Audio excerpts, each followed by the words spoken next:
Hi friends, അങ്ങനെ മറ്റൊരു mini വ്ളോഗിലേക്ക് സ്വാഗതം കേട്ടോ. ഇന്ന് ഫാമിലി ആയിട്ടൊരു യാത്ര പോണേ. പോകുന്നത് വേറൊരിടത്തുമല്ല, നമ്മുടെ വൈക്കം ക്ഷേത്രത്തിലേക്ക് കണ്ട.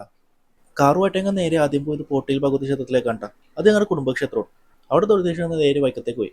ഞങ്ങളുടെ കല്യാണം കഴിഞ്ഞപ്പോൾ വൈക്കം ക്ഷേത്രത്തിൽ നിന്ന് ആഗ്രഹിച്ചതാണ്, പക്ഷെ ഇപ്പോഴാണ് നടന്നത്. കാലത്ത് തന്നെ വൈക്കം ക്ഷേത്രത്തിന്റെ കാര്യങ്ങളൊക്കെ കഴിഞ്ഞുകൊണ്ട് തന്നെ നേരെ കുമരകം പോകാൻ പ്ലാൻ ചെയ്തു.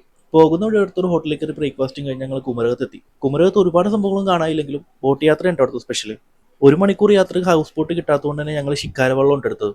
ആ വലിയൊരു ശിക്കാരവെള്ളത്തെ ഒരു മണിക്കൂർ ഞങ്ങൾക്ക് അടിപൊളി എക്സ്പീരിയൻസ് ആയിരുന്നു കേട്ടോ. ഒരുപാട് പുതിയ പുതിയ കാഴ്ചകളൊക്കെ കാണാൻ പറ്റി. ഞാനും ആദ്യം ഈ കാഴ്ചകളൊക്കെ കണ്ടെങ്കിലും പിന്നീട് അവിടെ നിന്ന് ഉറങ്ങി. ബോട്ട് യാത്രയൊക്കെ കഴിഞ്ഞ് ഇറങ്ങിയ ശേഷം ഞങ്ങൾ ഒരു തണലത്തുകൊണ്ട് വണ്ടി നിർത്തി. അവിടുന്ന് കുറച്ച് കപ്പയും ചക്കയൊക്കെ വാങ്ങി. ഏതാണ്ട് ഉച്ച സമയമായപ്പോഴത്തേക്കും ഞങ്ങൾ നേരെ കോട്ടയത്ത് ഒരു ഷാപ്പിൽ കയറി. നല്ല അടിപൊളി കിടിലം ഫുഡായിരുന്നു കേട്ടോ. താറാവും ബീഫും മീനും കപ്പയും എല്ലാം ഞങ്ങൾ ട്രൈ ചെയ്തു. പിന്നെ സമയം ബാക്കിയായതുകൊണ്ട് ഞങ്ങൾ ഇരുവയ്ക്കുഴി വാട്ടർഫോൾസ് കാണാൻ വേണ്ടി പോയി. പക്ഷെ അവിടെ ഞങ്ങൾ വിട്ടുപോയി, കാരണം ഒരു തുള്ളി വെള്ളം പോലെ വാട്ടർഫോൾസിൽ ഉണ്ടായില്ല.